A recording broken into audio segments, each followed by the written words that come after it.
Tapi ya kita mulai ya. Bismillahirrahmanirrahim. Assalamualaikum warahmatullahi wabarakatuh. Alhamdulillahirabbil alamin wassalatu wassalamu ala asyrofil anbiya'i wal mursalin nabiyina Muhammadin wa ala alihi wa sahbihi wa man tabi'ahum bi ihsanin ila yaumiddin. Amma ba'd. Ayyuhal ikhwatul akhawat, hadirin semuanya yang dirahmati Allah Azza wa Jalla. Alhamdulillah, tentunya kita bersyukur kepada Allah Azza wa Jalla atas taufiknya. Pada pagi hari ini kita masih diberikan taufiknya untuk menghadiri kajian rutin kita, dan semoga Allah Subhanahu wa taala memberikan kita ilmu yang bermanfaat sebagai bekal tentunya dalam meniti kehidupan ini sampai akhir hayat, dan semoga Allah Subhanahu wa taala menjadikan akhir hayat kita husnul khatimah dan juga diridhai olehnya Rabbul Alamin. Taib, hadirin semuanya, jadi kita masih dalam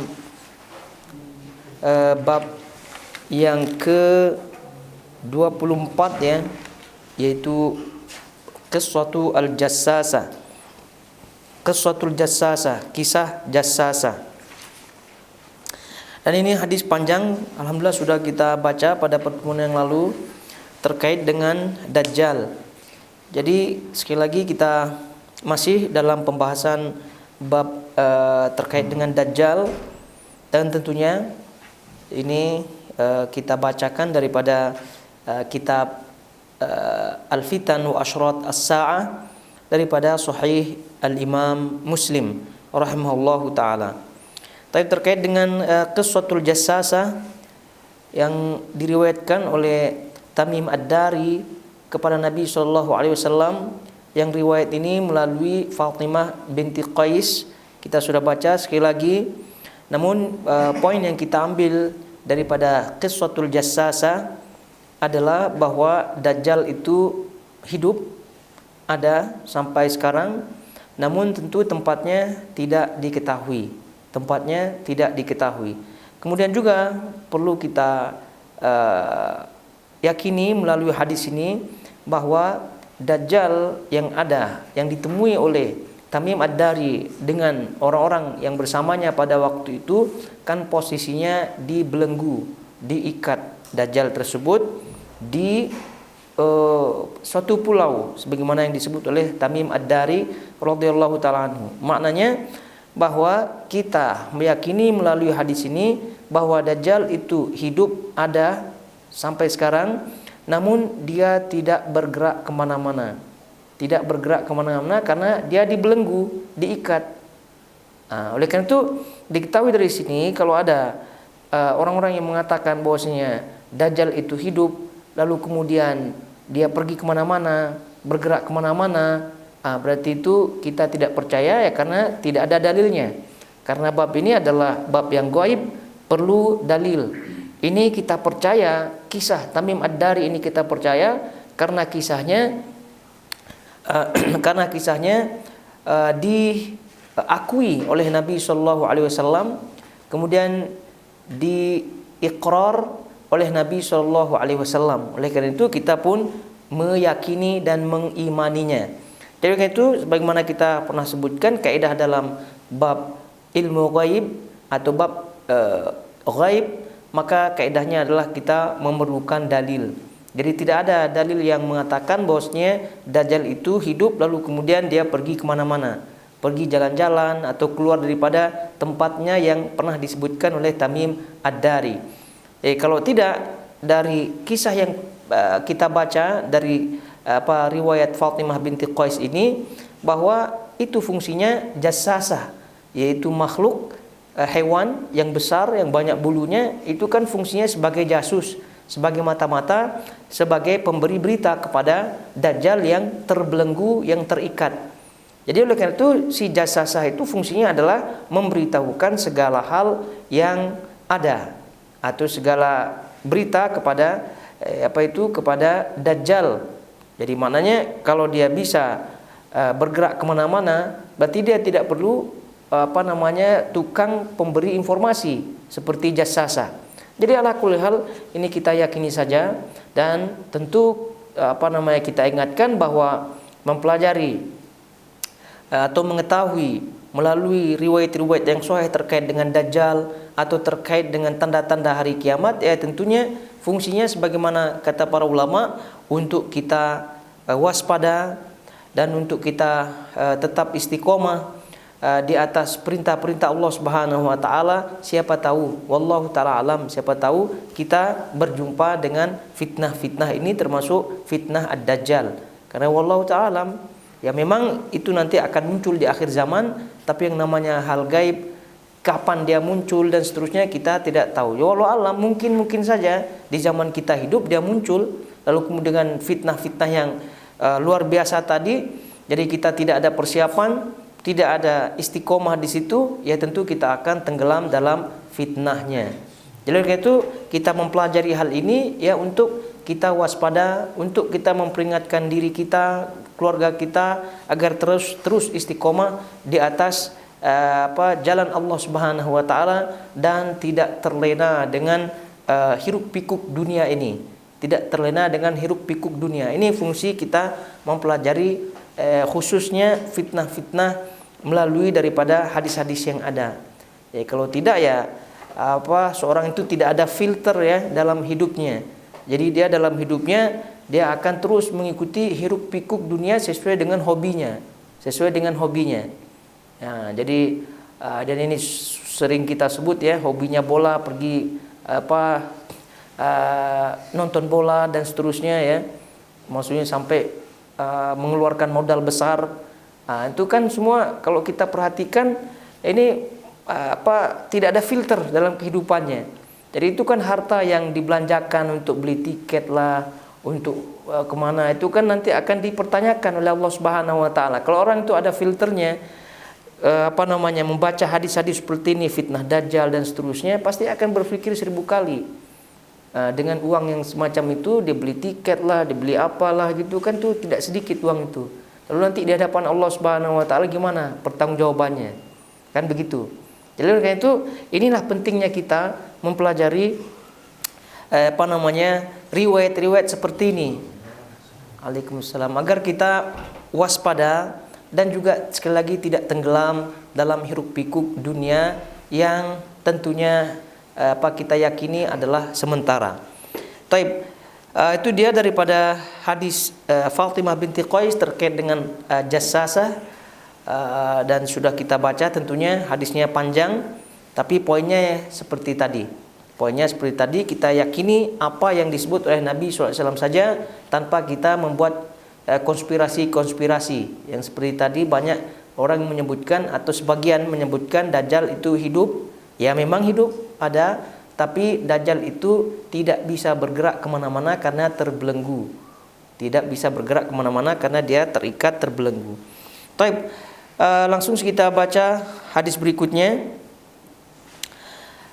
Qala Imam Muslim rahimahullahu taala, haddatsani Ali bin Hujr As-Sa'di, qala haddatsana Al-Walid ibn Muslim, qala haddatsani Abu Amr, wa ya'ni Abu Amr ya'ni Al-Auza'i an Ishaq ibn Abdullah ibn Abi Talha, qala haddatsani Anas ibn Malik, qala Rasulullah sallallahu alaihi wasallam, laisa min baladin illa sayata'uhu ad-dajjal illa Makkah wal Madinah, wa laisa naqbun min anqabiha illa alaihi al-malaikatu صافين تحرسها فينزل بالسخبة فترجف المدينة 3 رجفات يخرج إليه منها كل كافر ومنافق. وقال حدثناه أبو بكر ابن أبي شيبة قال حدثنا يونس بن محمد عن حماد بن سلمة عن إسحاق بن عبد الله بن أبي طلحة عن أنس أن رسول الله صلى الله عليه وسلم قال فذكر نحوه غير أنه قال فيأتي صبغة الجرف فيضرب وقاه وقال فيخرج إليه كل منافق ومنافقة. Taib, hadis berikutnya ini hadis daripada Anas bin Malik radhiyallahu taala anhu. Nabi SAW bersabda, tidak ada satu negeri pun, tempat ya, melainkan akan dilewati dan dimasuki oleh Dajjal kecuali Makkah dan Madinah.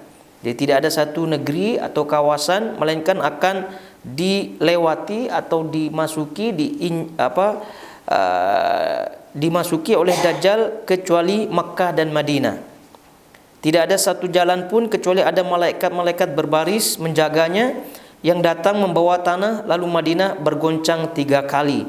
Setiap orang kafir dan munafik keluar meninggalkannya, yaitu meninggalkan Madinah untuk menghampiri Dajjal. Taib.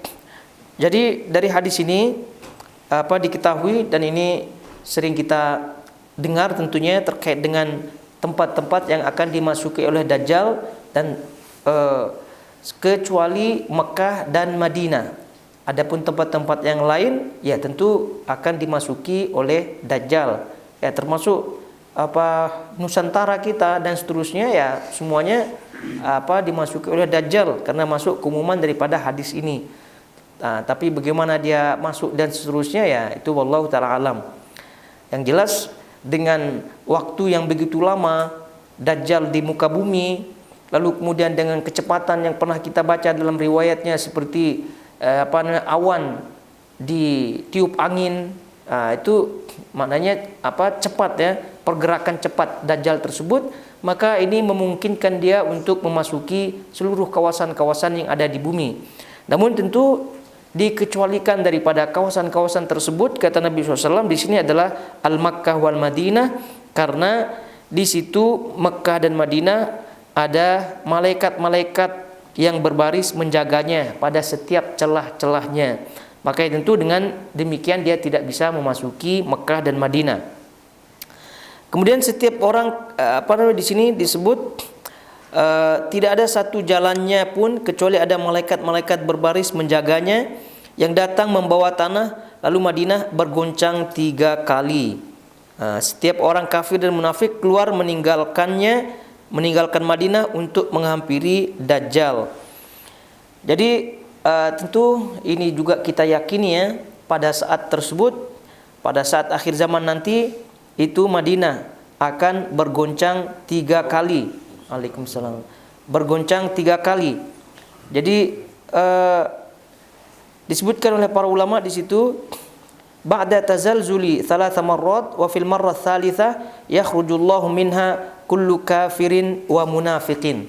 Jadi akan bergetar 1 kali, 2 kali, kemudian yang ketiga kalinya maka setiap kafir dan setiap munafik itu keluar dari Mekkah dan Madinah untuk menuju ke Dajjal tersebut. Maknanya di sini bahwa orang-orang mukmin pada waktu itu, ahli Madinah, ahli Mekkah pada waktu itu ya tentu tidak akan mengikuti Dajjal, dan pengikut-pengikut Dajjal dari orang kafir dan orang munafik itu akan keluar dengan sendirinya, maka Dajjal tidak perlu masuk ke situ. Maksudnya sudah tidak bisa.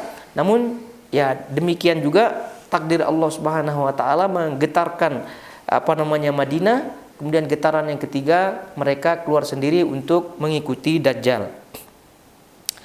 Nah, terus bagaimana caranya dan seterusnya, lagi-lagi kita ingatkan itu tidak disebutkan oleh riwayat-riwayat dan seterusnya, maka ya tentu kita hanya imani.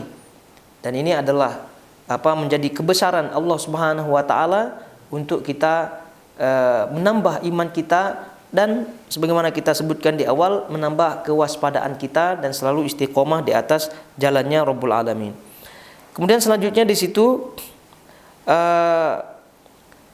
dari Anas, Rasulullah SAW bersabda, dari jalur riwayat lain di situ ia menyebut hadis serupa, hanya saja ia mengatakan dalam hadisnya, lalu ia mendatangi tanah tepi, kemudian menempati bagian depannya dan berkata, lalu setiap orang munafik laki-laki dan perempuan keluar menghampirinya.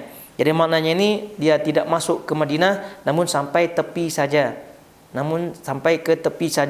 Dan oleh karena itu pernah kita sebutkan, dan nanti kita akan sebutkan terkait dengan pengikut-pengikut Dajjal ini. Jadi di antara pengikut-pengikut Dajjal adalah di situ disebut orang kafir munafik, sebagaimana yang tadi kita baca. Juga paling banyak di antara pengikutnya adalah An-Nisa. Jadi pengikut Dajjal yang paling banyak itu dari kalangan Yahudi dan dari kalangan orang-orang wanita. Yang pernah kita baca hadisnya bahwa wanita-wanita tersebut itu banyak ingin rasa taunya, sehingga ingin melihat Dajjal, ya kemudian terfitnah dengan Dajjal. Jadi sampai-sampai dalam riwayat tersebut itu cara untuk mencegah wanita-wanitanya masing-masing keluarga itu tidak mengizinkan wanita-wanita tersebut keluar rumah, mengikatnya dan seterusnya agar mereka tidak keluar. Jadi maknanya bahwa Dajjal tersebut ya memang besar fitnahnya, lalu kemudian mereka akan keluar dengan sendirinya, orang kafir munafik dan juga laki-laki dan perempuan, ya terutama perempuan lebih banyak ya, itu akan menghampiri Dajjal. Taib, selesai kita daripada bab yang terkait dengan jasasa ya. Lalu kemudian di situ disebut bab berikutnya fi baqiyati min ahaditsid Dajjal, beberapa hadis tentang Dajjal. Ya, jadi ini riwayat-riwayat tentang Dajjal itu begitu banyak ya, sehingga tidak ada celah lagi untuk kita ragukan kemunculan dan keberadaan daripada Dajjal tersebut. Qala haddatsana Mansur ibn Abi Muzahim qala haddatsana Yahya ibn Hamzah an al-Auza'i an Ishaq bin Abdullah an ammihi Anas bin Malik anna Rasulullah sallallahu alaihi wasallam qala yatba'u ad-Dajjal min Yahudi Asbahan 70,000 alaihim at-Tayalisa. Di sini hadis daripada Anas bin Malik juga, Rasulullah SAW bersabda, Dajjal diikuti oleh Yahudi Asbahan sebanyak 70,000. Mereka mengenakan jubah hijau. Tapi ini terkait dengan pengikutnya ya, dan ini sudah tadi kita isyaratkan sebagian. Pengikutnya itu banyak, dalam riwayat disebutkan banyak dari kalangan Yahudi, di sini disebut sab'una alfan. Kemudian juga banyak di kalangan Ajam, ya non Arab, juga banyak dari kalangan kaum wanita. Ya.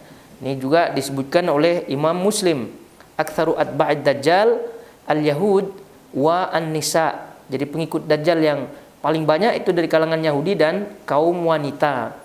Ini juga kita ingatkan kembali kepada kaum wanita, menunjukkan bahwasanya kaum wanita ini banyak celah-celah masuk fitnah di situ. Karena keinginannya ingin tahu itu banyak, keponya itu banyak, sehingga itu justru menjerumuskan ke dalam fitnah-fitnah yang ada. Jadi ini juga sekali lagi kita ingatkan faidah membaca hadis-hadis seperti ini agar waspada. Kalau dah tahu semacam ini, maka penyakit-penyakit ingin tahu, penyakit-penyakit kepo dan seterusnya, itu semua diredam, itu semua di stop agar tidak masuk ke dalam fitnah-fitnah yang ada. Ya jangan tunggu fitnah Dajjal ya. Tapi fitnah-fitnah sebelum Dajjal, fitnah yang sekarang kita ada di zaman ini pun begitu banyak sekali. Dan betapa banyak orang-orang yang masuk fitnah, terperangkap dalam fitnah itu gara-gara rasa ingin tahu, rasa kepo, dan bahkan sebagian ikut campur dan seterusnya. Nah, jadi rasa-rasa seperti itu adalah justru menjerumuskan seseorang ke dalam fitnah-fitnah yang ada. Jadi di sini disebutkan yatba'ud Dajjal min Yahud Asbahan 70,000. Jadi Dajjal akan diikuti oleh Yahudi Asbahan. Jadi Yahudi secara keumumannya itu banyak yang mengikuti Dajjal, dan secara kekhususannya adalah Yahudi dari kawasan Asbahan. Kawasan Asbahan ini disebutkan oleh para ulama hadis atau syurah daripada hadis ini. Asbahan itu ada dua ya, ada dua. Jadi ada satu yang masuk di kawasan Irak, ada satu masuk di kawasan Persia atau Iran dalam hal ini. Jadi oleh karena itu dua kawasan yang ini itu ada Yahudinya tentunya. Jadi oleh karena itu Yahudi yang sebanyak 70 ini itu mengikuti Dajjal, dan mereka ciri-ciri mereka adalah at-Tayalisa. Jadi at-Tayalisa itu disebutkan oleh para ulama, ada yang menyebutkan pakaian yang dipakai di pundak. Pakaian dipakai di pundak dan itu satu custom ya, dia tidak dijahit-jahit, cuma dia langsung dipasang begitu saja. Itu toyalisa. Ada juga yang mengatakan toyalisa itu adalah bentuknya kopiah tinggi. Nah, itu ada juga yang menyebutkan seperti itu. Jadi ala kulli hal mereka ada ciri-cirinya seperti yang disebutkan di sini adalah memakai pakaian at-toyalisa. Baik pakaian yang tadi disebutkan di dadanya seperti itu atau songkok. Jadi ini adalah khas mereka. Taib itu dia untuk pengikut Dajjal. Jadi riwayat menyebutkan di sini dari kalangan Yahudi Asbahan, lalu kemudian juga tadi kita ingatkan dari kalangan kaum wanita dan kalangan al-ajam. Terus selanjutnya qala haddatsani Harun ibnu Abdullah qala haddatsana Hajjaj ibnu Muhammad qala ibnu Juraid qala haddatsani Abu Az-Zubair annahu sami'a Jabir ibn Abdullah yaqul akhbaratni ummu Syarikin annaha sami'at an-nabiy sallallahu alaihi wasallam yaqul la yafirranna an-nasu min ad-dajjal fil jibal qalat ummu Syarik ya Rasulullah fa inal arabu yawma idzin qala hum qalil. Wa qala haddatsana Muhammad ibn Bashar wa Abd ibn Humaid qala haddatsana Abu Asim an ibn Jurayj bihadza al-isnad. Ini daripada Ummu Syuraik, di situ disebutkan Jabir bin Abdullah berkata di situ telah mengkhabarkan kepadaku Ummu Syarik bahwa ia mendengar Nabi SAW bersabda, manusia akan lari dari Dajjal ke gunung. Ummu Syarik bertanya, wahai Rasulullah, lalu di mana bangsa Arab saat itu? Beliau menjawab, mereka sedikit. Ini terus telah menceritakan ini terkait dengan sanad hadis. Tapi ini Jabir bin Abdullah radhiyallahu taala anhuma ini pernah mendengar Ummu Syarik, seorang sahabiyah daripada Nabi sallallahu alaihi wasallam, tentunya seorang wanita sahabiyah, pernah mendengar Nabi sallallahu alaihi wasallam bersabda. Jadi maknanya kalau kita melihat di sini Ummu Syarik, kemudian juga sebelumnya Fatimah binti Qais, itu adalah wanita-wanita di mana menunjukkan sahabiat, wanita-wanita sahabat Nabi SAW, mereka tidak kalah semangatnya dengan sahabat-sahabat laki-laki Nabi SAW lainnya terkait dengan menuntut ilmu. Jadi mereka baik laki-laki maupun wanita itu mereka sangat-sangat semangat dalam menuntut ilmu. Ya, contohnya itu hari Fatimah binti Qais, ini sekarang Ummu Syarik. Kata Nabi SAW di sini, manusia akan lari daripada Dajjal ke gunung, maksudnya menyelamatkan diri ke gunung. Ya, karena mereka tahu bahwasanya Dajjal itu akan masuk ke wilayah-wilayah kecuali Mekah dan Madinah, dan mereka berusaha menyelamatkan diri ke gunung. Jadi bukan berarti dianjurkan pergi ke gunung menyelamatkan diri dan seterusnya, tidak. Ya, karena cara menyelamatkan diri daripada Dajjal yang pernah kita sebutkan atau baca daripada riwayatnya adalah membaca 10 ayat pertama daripada surah Al-Kahfi, dan kemudian selanjutnya yang tidak kalah pentingnya adalah tidak keluar rumah, tidak keluar rumah, kemudian tidak menjumpainya, tidak melihatnya. Jadi bukan berarti di sini adalah cara menyelamatkan diri itu ke gunung, lalu kemudian dari sekarang sudah kafling gunung. Itu tidak begitu pemahamannya. Jadi mau kafling gunung dan seterusnya, tapi tidak mengamalkan sebagaimana yang disebutkan oleh Nabi SAW, mau ke gunung mana saja, itu kemungkinan akan masuk ke dalam fitnah Dajjal. Jadi karena itu hadis Nabi SAW cara menyelamatkan diri daripada Dajjal sudah ada. Adapun yang disebutkan lari ke gunung ini adalah menggambarkan keadaan pada waktu itu. Lalu kemudian di sini Ummu Syarik bertanya, wahai Rasulullah, di mana bangsa Arab saat itu? Ummu Syarik ya tentu seorang sahabiat Nabi SAW, mengetahui bagaimana kaum Arab pada waktu itu, yaitu sahabat-sahabat Nabi SAW yang tidak gentar dalam berjihad, yang semangat dalam berjihad. Nah, wajar beliau bertanya, ini orang para mujahidin akan dia berpikir ya konteksnya pada waktu itu Arab-Arab pada waktu itu ya. Jadi dia melihat karakter sahabat-sahabat pada waktu itu pemberani, kesatria dan seterusnya, tidak takut musuh dan seterusnya.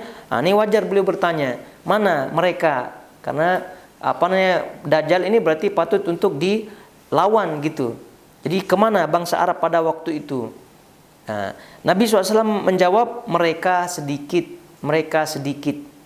Ya. Dalam riwayat lain, Abu Umamah Al-Bahili, seorang sahabat Nabi SAW juga, dalam yang diriwayatkan oleh Ibnu Majah, disebutkan di situ mereka di Baitul Maqdis. Jadi hum fi baiti al-Maqdis. Jadi mereka di Baitul Maqdis. Bagi orang-orang Arab pada waktu itu banyak di Baitul Maqdis. Mereka di situ bersama Al-Mahdi.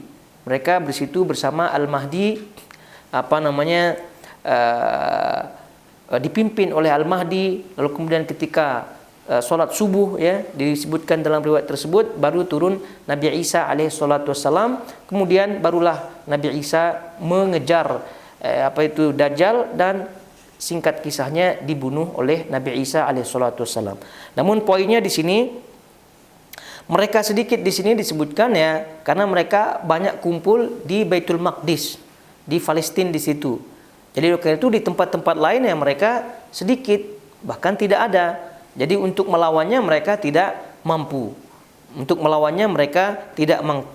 mampu. Oleh karena itu jawaban Rasulullah SAW ini sangat difahami oleh Ummu Syarik radhiyallahu taala anhu. Jadi wahai Rasulullah, di mana bangsa Arab saat itu? Beliau menjawab, mereka sedikit. Kemudian selanjutnya faidah isnadiyah.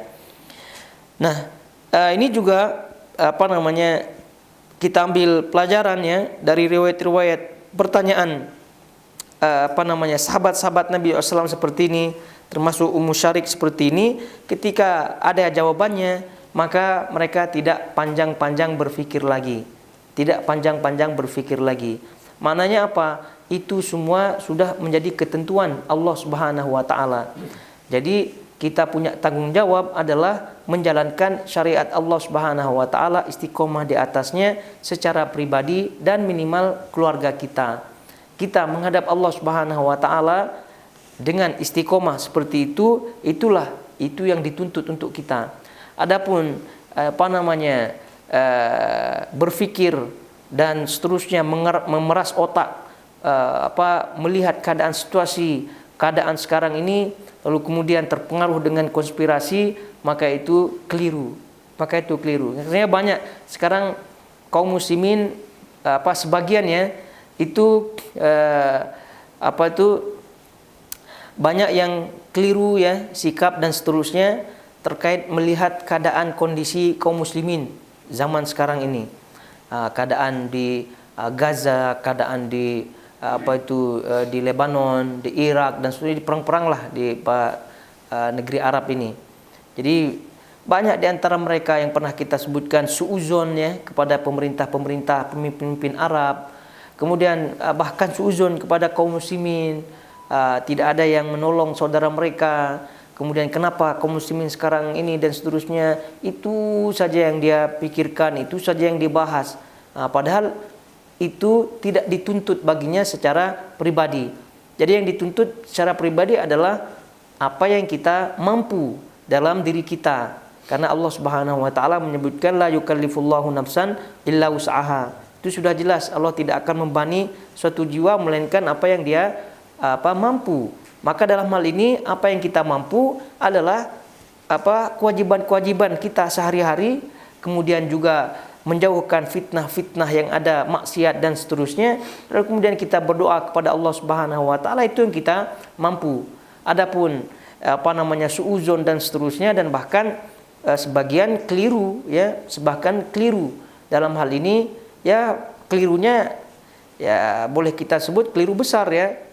Melihat keadaan dengan semangat, namun tidak melihat keadaan dengan akidah, dengan riwayat-riwayat seperti ini. Jadi Ummu Syarik ya dalam hal ini bertanya kepada Nabi SAW, mana bangsa-bangsa Arab, mana bangsa Arab mujahidin. tidak ada yang melawan Dajjal seperti itu. Tapi ketika dijawab oleh Nabi mereka sedikit, maka langsung senyap Ummu Syarik, maknanya dah paham dah. Maksudnya tidak lagi bertanya kenapa dia tidak begini pada waktu itu, tidak. Jadi maknanya apa? Mereka para sahabat-sahabat Nabi SAW fokus kepada tanggung jawab sendiri-sendiri, karena ini jalur-jalurnya sudah ditakdirkan oleh Allah Subhanahu wa taala. Jadi tidak bisa seorang itu dengan semangatnya lalu kemudian ini jalur-jalur takdir yang sudah disebutkan terkait fitnah dan seterusnya ini akan berubah, tidak ada. Namun kita ingatkan kita sekali lagi dituntut untuk istiqomah. Nah, tadi balik kepada sebagian kaum muslimin sekarang karena semangatnya melihat kondisi-kondisi sekarang, itu pun karena orang-orang yang tergantung bacaannya dalam mensikapi peristiwa-peristiwa yang terjadi khususnya di Arab sekarang, di Gaza, Lebanon dan seterusnya. Tergantung bacaannya. Jadi oleh karena itu juga bagian daripada fitnah, Jadi dalam masa-masa fitnah ini sifat kepo dan seterusnya itu hendaknya diredam. Jadi justru banyak memakan fitnah gara-gara banyak bacaannya, sumber-sumber beritanya itu seolah-olah mendukung dan seterusnya, seolah-olah ini dan seterusnya, namun akhirnya dia terpengaruh pikirannya, berita-berita. Jadi tergantung sumber beritanya apa yang dia baca, maka dia pun menyimpulkan dengan sendiri. Jadi kalau kita mencukupkan diri dengan riwayat-riwayat yang ada, begitu kan, maka insya Allah jiwa akan tenang. Kemudian tadi kita sebutkan istiqomah, kita pun akan jalan. Karena kalau pikiran terus begitu berdasarkan kita punya berita-berita pikiran, itu justru akan merusak kita punya istiqomah. Nah, tadi kita sebutkan dilihatnya. Jadi sekarang kita tidak membaca situasi kondisi dari sisi politik ya, tapi kita melihat dari segi riwayat-riwayat yang ada, dari sisi akidah misalnya. Maka pegangan riwayat tersebut, kemudian pegangan akidah itu pasti tidak bisa meleset, tidak akan meleset itu. Jadi mungkin analisa politik, analisa dan seterusnya itu bisa meleset, tapi analisa akidah melalui riwayat-riwayat yang ada yang sahihah itu tidak bisa meleset. Jadi riwayat-riwayat akidah atau yang kita pegang akidah, yakini bahwa orang-orang yang melaknat sahabat-sahabat Nabi SAW, yang mengkafirkan sahabat-sahabat Nabi SAW, bahkan menuduh ummahatul mukminin terutama Aisyah berselingkuh dan seterusnya, itu apa?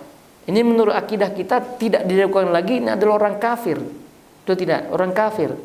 Itulah kita sebut akidah Syiah. Akidah Syiah. Maka ini kita pegang. Jadi apapun pergolakan politiknya, dia mau lawan siapalah, mau jadi pahlawan lah, selama dia masih berpegang akidah seperti itu, ya kita tidak tertipu dengan dia punya perjuangan. Karena apapun perjuangannya, ujung-ujungnya nanti akhir zaman seperti ini. Mau diapakan lagi? Tapi masalah akidah itu kita akan pegang dan kita masing-masing pertanggungjawabkan di hadapan Allah Subhanahu wa taala. Maka sekali lagi, apapun analisanya, ya dari sisi politik lah, dari sisi ekonomi lah, apalah, kita ketepikan karena memang kita bukan ahlinya. Tapi bab akidah, kita tahu nih orang akidahnya Syiah yang tadi kita sebutkan, mengkafirkan sahabat Nabi SAW, menghinanya, menghujatnya dan seterusnya. Maka ini apapun perjuangan mereka, ini bagi kita fail.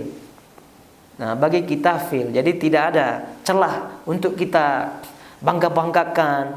Apalagi dia fulan itu mati sekarang, terus siapa yang akan melanjutkan perjuangannya? Ada seperti itu kaum muslimin, karena seperti tadi terpengaruh oleh berita-berita. Ini sebagian kaum muslimin kasihan seperti itu. Karena dilihatnya perjuangannya luar biasa, konon ya mereka itu melawan orang kafir, melawan Israel dan seterusnya. Tapi lagi-lagi kita berpegang keyakinan akidah. Karena sepandai-pandai orang analisa politik, ya tetap analisa juga, itu tidak.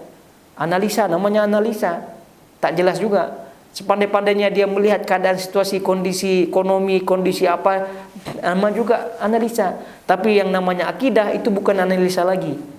Bukan analisa lagi. Itulah namanya keyakinan. Keyakinan dah masuk. Jadi siapapun itu mau lawan Israel lah, mau lawan Amerika lah, tapi kalau masih orang-orang melawan tersebut akidahnya tak benar, maka kita tak pernah dukung dia. Itu sih simple itu kita punya kehidupan, sangat simple sekali, karena cukup berpegang dengan Al-Quran dan Sunnah, akidah yang sahihah, maka insya Allah itu yang kita akan modal ya berhadapan dengan Allah Subhanahu wa Ta'ala. Jangan pula karena terpengaruh perjuangan mereka lalu kemudian kita bahasanya kita ikut memujinya begitu, dan seterusnya, seolah-olah kesalahan atau seolah-olah penyimpangan akidahnya itu tertutup dengan perjuangannya.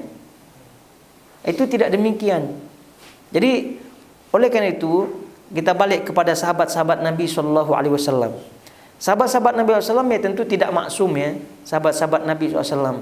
Namun kenapa kita tidak boleh cela dia? Karena satu, hadis Nabi SAW tidak boleh mencela sahabat walaupun dia tersilap dan seterusnya, tidak boleh. Dan selanjutnya kata para ulama, itu kesalahan-kesalahan yang ada dari sahabat Nabi SAW itu jauh ya tertutup, maksudnya jauh tidak ada apa-apanya lah dengan perjuangannya ya bersama Rasulullah SAW, dengan perjuangannya membela Islam, akidahnya tentunya, maka kesalahan-kesalahan tersebut sudah tertutup. Tapi kalau orang-orang seperti tadi ya, orang Syiah dan seterusnya, itu tidak bisa tertutup, perjuangan sebesar apapun, mau dia sampai mati dan seterusnya, tidak bisa tertutup. Kenapa? Karena asas akidahnya sudah salah. Sekarang ini orang kafir, orang kafir bisa apa tidak kita sebutkan sedekahnya atau apalah kebaikan-kebaikannya itu diterima di sisi Allah? Tidak bisa. Ya kenapa? Karena imannya tidak ada. Imannya tidak ada. Karena dia tidak beriman dengan Nabi SAW. Begitu juga dengan orang Syiah. Ya terutama pembesar-pembesarnya itulah ya. Itu ya tentu tidak bisa kita sebut dia sebagai Islam yang benar gitu ya. Karena tadi sahabat-sahabat Nabi SAW dia kafir-kafirkan, bahkan tadi istri Nabi SAW pun dia tuduh selingkuh macam-macam. Nah itu bagaimana mungkin seorang itu besar apapun perjuangannya tidak mungkin menutupi kesalahan yang sangat besar itu. Jadi ala-kulal balik kepada poin kita bahwa kita simple ya dalam kehidupan kita bermanhaj salaf ya, mengikuti salafus soleh, simple kehidupan kita. Baca riwayat, akidah mana yang diyakini oleh salaf, udah itu pegang. Ya, jangan kemana, tapi rupa-rupanya terjatuh, tenggelam dalam hura-huri dunia. Itu banyak di antara kaum muslimin juga ya, hura-hura dunia itu tenggelam di dalamnya. Tapi ketika berbicara politik dunia Islam, itu dia paling getol, ya paling terdepan. Itu sekali lagi fitnah di antara fitnah-fitnah yang ada. Taib selanjutnya kita baca wa qala haddatsani Zuhair ibn Harbin qala haddatsana Ahmad ibn Ishaq al-Hadrami qala haddatsana Abdul Aziz yani ibn al-Mukhtar qala haddatsana Ayyub an Humaid ibn Hilal an rahtin minhum Abu Dahma wa Abu Qatadah qalu kunna namurru ala Hisham ibn Amir na'ti Imran ibn Husain faqala dhata yawmin innakum la tujawizuni ila rijalin ma kanu bi ahdara li Rasulillah sallallahu alaihi wasallam minni wa la a'lama bi hadithihi minni sami'tu Rasulullah sallallahu alaihi wasallam yaqul ma baina khalqi Adam ila qiyamis sa'ah khalqun akbaru minad dajjal. وقال حدثني محمد بن حاتم قال حدثنا عبد الله بن جعفر الرقي قال حدثنا عبيد الله بن عمر عن أيوب عن حميد بن هلال عن ثلاثة رهط من قومه فيهم أبو قتادة qalu kunna namurru ala Hisham ibn Amir ila Imran ibn Husain bimithli hadithi Abdul Aziz ibn Mukhtar ghaira annahu qala amrun akbar min ad-dajjal. Di sini disebutkan daripada hadis Imran ibn Husain radhiyallahu taala anhu. Jadi Qatadah di situ bersama kawan-kawannya ini menyebutkan kami melintasi Hisham ibn Amir untuk menemui Imran bin Husain. Pada suatu hari ia berkata, sesungguhnya kalian melinasiku untuk menemui beberapa orang. Maksudnya di sini menemuiku untuk menemui beberapa orang. Mereka tidak lebih sering mendatangi Rasulullah sallallahu alaihi wasallam melebihiku, dan mereka tidak lebih mengetahui hadis beliau melebihiku. Jadi maksudnya apa? Maksudnya Qatadah dan seterusnya itu diingatkan oleh Imran ibn Husain radhiyallahu taala anhu di situ untuk mengingatkan bahwasanya menuntut ilmu itu kepada orang yang benar-benar. Menuntut ilmu itu orang yang kepada yang benar-benar thiqah, benar-benar berilmu dan seterusnya. Tidak hanya sekedar terkenal saja, tidak hanya sekedar pandai berbicara saja, tapi perlu diketahui seluk-beluknya. Dan ini yang sering kita dengar, bahwa ilmu itu adalah minad din, sebagaimana kata Ibnu Sirin rahimahullahu taala. Jadi inna hadzal ilma dinun. Jadi ilmu ini adalah bagian daripada agama. Fanzuru amman ta'khuduna dinakum. Maka cek dari mana kalian mengambil ilmu agama kalian. Jadi oleh itu di sini disebutkan kepada mereka-mereka, kepada Abu Qatadah dan seterusnya. Ini pada suatu hari ia berkata, sesungguhnya kalian melintasiku untuk menemui beberapa orang. Mereka tidak lebih sering mendatangi Rasulullah SAW melebihiku, dan mereka tidak lebih mengetahui hadis beliau melebihiku. Ini kata Imran ibn Husain radhiyallahu taala anhu. Aku pernah mendengar Rasulullah SAW bersabda, tidak ada wujud manusia sejak Adam diciptakan hingga terjadinya kiamat yang lebih besar fitnahnya daripada Dajjal. Sampai akhirnya di situ riwayat atau sanad hadis tersebut, hanya saja sampai disebut di situ yang terakhir hanya saja ia berkata dalam hadisnya perkara yang lebih besar daripada Dajjal. Maksudnya makhluk yang terbesar fitnahnya sejak muncul atau sejak diciptakannya Adam alaihissalatu wassalam adalah Dajjal. Karena kita ketahui bersama riwayat-riwayat yang kita baca sebelum-sebelumnya itu sudah sangat-sangat dahsyat sekali. Dari bentuk tubuhnya pun saja sudah fitnah. Terus kemudian dari masa tinggalnya di dunia itu pun luar biasa. Kemudian pergerakannya di dunia itu luar biasa. Kecepatannya bergerak luar biasa cepatnya. Kemudian ada di hadapannya surga, kemudian neraka, kemudian banyaklah yang riwayat-riwayat yang kita pernah sebutkan, kedahsyatan luar biasa yang apabila seorang itu melihatnya tentu akan terfitnah. Memerintahkan langit untuk hujan, memerintahkan bumi untuk tumbuh-tumbuhan, tumbuh. Itu sangat-sangat besar fitnahnya bagi orang-orang yang lemah imannya, tidak mengetahui ilmu dan seterusnya, yaitu pasti akan termakan fitnahnya, bahkan membunuh orang, menghidupkan kembali dan seterusnya. Ini fitnah yang sungguh-sungguh luar biasa, sehingga Nabi SAW menyebutkan di sini tidak ada ciptaan setelah diciptakan Nabi Adam sampai akhir zaman itu fitnahnya melebihi besar fitnahnya Dajjal ini. Kemudian selanjutnya, wa qala haddatsana Yahya ibnu Ayyub wa Qutaibah ibn Sa'id wa ibn Hujr qalu haddatsana Ismail ya'ni ibnu Ja'far 'an al-Ala an abihi an Abi Hurairah anna Rasulullah sallallahu alaihi wasallam qala badiru bil a'mali sittan tulu' asy-syamsi min maghribiha aw ad-dukhan aw ad-dajjal aw ad-dabbah aw khassa ahadikum aw amra al-'ammah. Daripada Abu Hurairah radhiyallahu ta'ala anhu, Nabi SAW bersabda, segeralah beramal sebelum muncul 6 hal.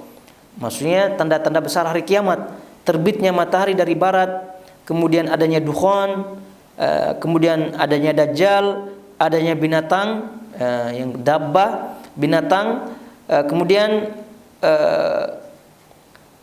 au khassata ahadikum au amrul ammah, atau datang kekhususan salah seorang di kalian kematian atau urusan umum yaitu kiamat.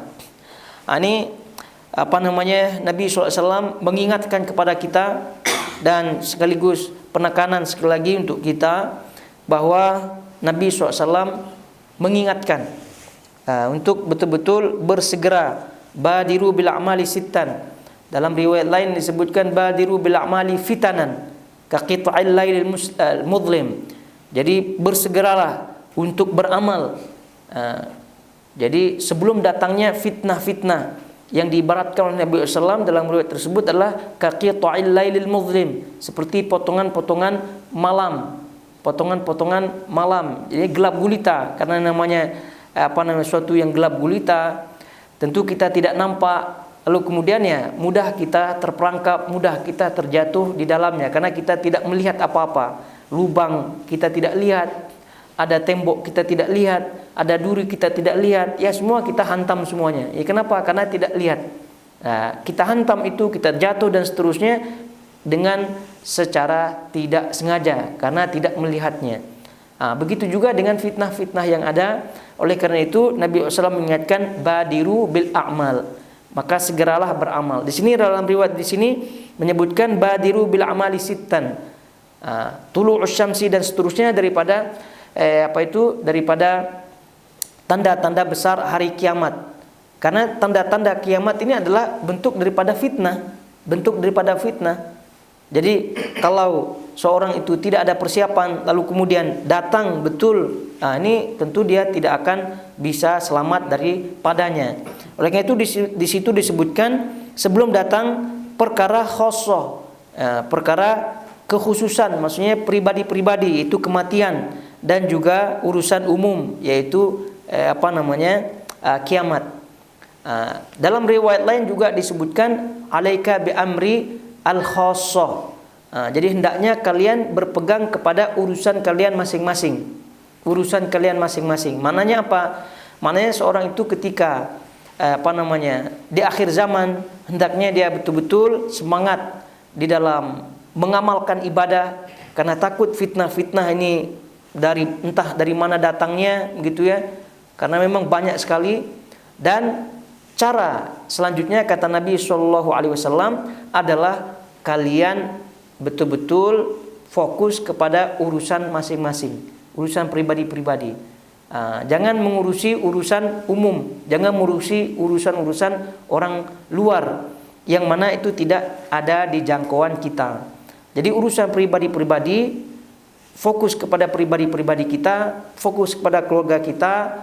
Nah, itu adalah jalan keselamatan. Jalan keselamatan. Oleh itu kata Nabi SAW di sini badiru bil a'mal. Jadi segera beramal. Segera perbaiki diri, segera perbaiki keluarga. Karena itu yang akan dipertanggungjawabkan di sisi Allah Subhanahu wa taala. Adapun kipu sana, kipu sini, kemudian analisa ikut sana, analisa ikut sini, bahkan tercemplung ya dalam konspirasi dan seterusnya, itu naudzubillah min dzalik. Sebab itu keselamatan ada pada fokus pada diri kita untuk beramal sebanyak mungkin sebagai bekal kita nanti berjumpa dengan Allah Subhanahu wa taala di alam barzakh, kemudian di alam akhirat.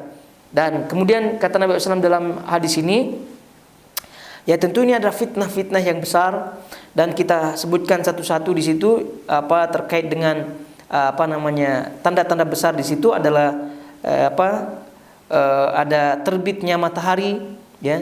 Kemudian ada dukhon, kabut, dajjal dan juga binatang melata di situ yang pernah kita sebutkan di sini.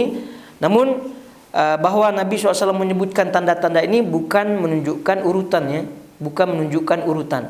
Yang pernah kita sebutkan, urutan besar tanda-tanda kiamat itu tidak disebutkan dalam satu hadis. Sehingga para ulama berbeda pandangan antara urutan-urutannya. Yang jelas urutan awal itu mereka bersepakat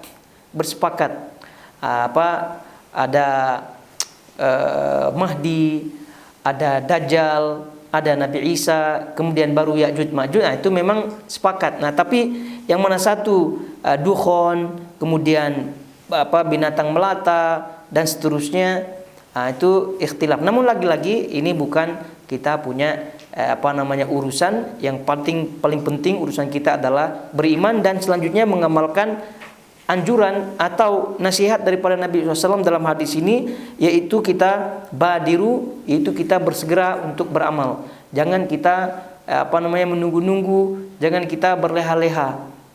Jadi lagi-lagi tadi kita sebutkan masih sempat-sempatnya juga begitu kan, ikut pergi kemana begitu ya, ikut pergi nonton bola dan seterusnya. Itu kalau kita berpikir seperti ini ya seharusnya tidak terjadi demikian, karena kalau misal di situ terjadi kematian, gimana? Kira-kira kalau kita bertanya kepada diri kita, sudikah kita, maukah kita gitu kan, kita mati ketika kita berleha-leha, hore-hore seperti itu? Pasti kita tidak mau. Sebetulnya kata Ibnul Jauzi rahimahullahu taala, untuk mengecek kita punya kehidupan nanti di akhirat atau di barzakh nanti, maka cek kehidupan kita di dunia. Apakah keadaan kita di dunia ini mau apa tidak kita mati dalam keadaan tersebut? Jadi kalau keadaan kita mau, berarti silahkan lanjutkan di situ, istiqomahlah di situ. Tapi kalau tidak, maka stop. Berarti kita sepakat bahwasanya keadaan yang kita inginkan untuk kita lanjutkan, untuk kita berhadapan dengan Allah Subhanahu wa taala adalah keadaan husnul khatimah, baik begitu. Keadaan kita dalam keadaan tobat dan seterusnya, tidak dalam maksiat dan seterusnya. Itu yang disebutkan oleh beliau rahimahullahu taala.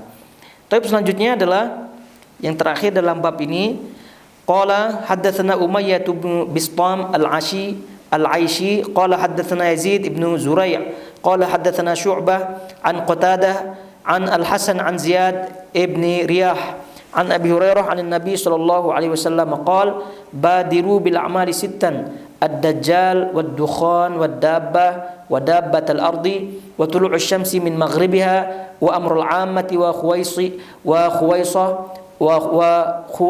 ahadikum. Wa qala hadatsana Zuhair bin Harbin wa Muhammad ibn al-Muthanna qala hadatsana Abdul As-Samad ibn Abdul Warith qala hadatsana Hammam an Qatadah bihadzal isnad mithlahu.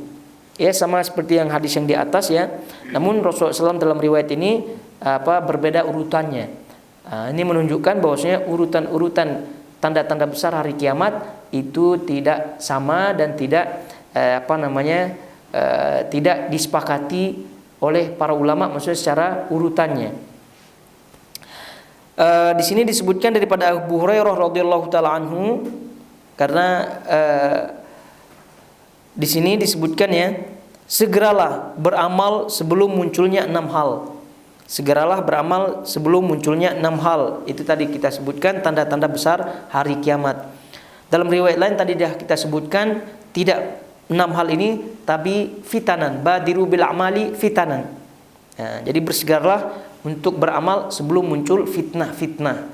Jadi lebih umum lagi, Nabi SAW tidak hanya menunggu fitnah tanda-tanda hari kiamat, namun fitnah-fitnah yang ada di zaman, di zaman akhir zaman atau di zaman kita sekarang ini.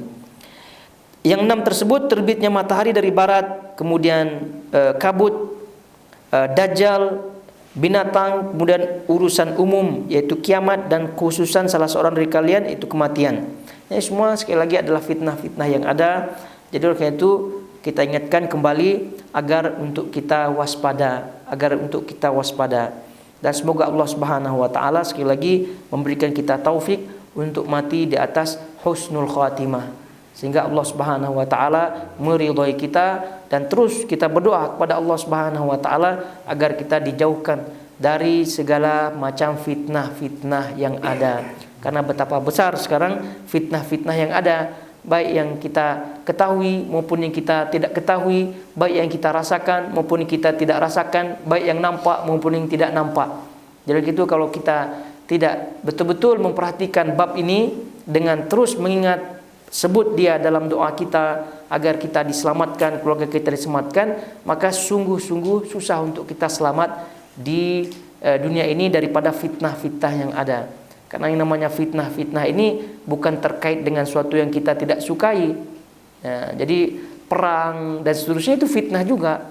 Ya, ada terjadinya pembunuhan, itu fitnah juga. Namun fitnah-fitnah yang kita tidak sukai. Ya, oleh karena itu yang kita tidak sukai, yang terkait dengan nyawa dan seterusnya, itu biasanya kita mudah untuk menyelamatkan diri. Cepat kita selamat diri supaya kita tidak menjadi korban dan seterusnya. Itu fitnah juga, tapi ini fitnah terkait dengan suatu hal yang tidak kita sukai. Maka menyelamatkan diri itu sudah otomatis, ya, sudah otomatis. Nah, cuma misalnya sekarang fitnah-fitnah yang berbentuk hobi. Itu berbentuk hobi ini sangat-sangat menjebak sekali. Fitnah-fitnah sekali lagi yang berbentuk hobi. Nah, ini masing-masing bagi kita introspeksi, muhasabah agar jangan sampai seorang itu jatuh ke dalam fitnah-fitnah yang memang itu adalah jebakan syaitan tentunya. Taibah sampai di sini kiranya, dan insyaallah kita akan lanjutkan kepada bab berikutnya dari Sahih Muslim ini insyaallah, dan semoga Allah Subhanahu wa taala sekali lagi memberikan kita istiqomah di atas jalannya Rabbul Alamin sampai akhir hayat kita. Kita tutup sampai di sini. Wa sallallahu ala nabiyina Muhammad wa ala alihi washabbihi wasallam. Wassalamualaikum warahmatullahi wabarakatuh. Yang hadis Abu Qatadah dengan Imran Husain, selain daripada perkara-perkara besar, adakah ia juga secara fiziknya Dajjal merupakan besar badannya? Kalau kita melihat hadis jasasa itu besar memang, besar badannya. Dan kalau kita kembali kepada hadis jasasa, hadis Tamim Ad-Dari, memang secara fisik dia besar. Jadi makhluk, kalau kita melihat makhluk secara manusia, itu dia besar secara ciptaannya, ya. Namun yang paling fokus yang ditakutkan oleh Nabi SAW adalah besar fitnahnya. Di samping dia besar, dia punya ciptaan badan dan seterusnya, dengan segala sifat-sifatnya yang matanya buta sebelah, maksudnya penglihatannya tidak sempurna sebelah. Juga di samping sifat-sifat yang lain secara fisik itu memang lebih besar daripada fisik manusia lainnya. Tapi itu tidak menjadi kekhawatiran Nabi SAW, karena yang namanya fisik besar dan seterusnya, ya kadang-kadang ada di antara manusia yang fisiknya besar, ya tinggi, besar dan seterusnya, tapi rupa-rupanya dia tidak menakutkan atau tidak membahayakan. Tapi sekali lagi yang difokuskan di sini adalah besar daripada fitnahnya. Namun tidak dinafikan besar dia punya ciptaan, dalam hal ini badannya. Konteks hadis ini memang fokus pada fitnah. Konteks hadis ini pada fitnahnya.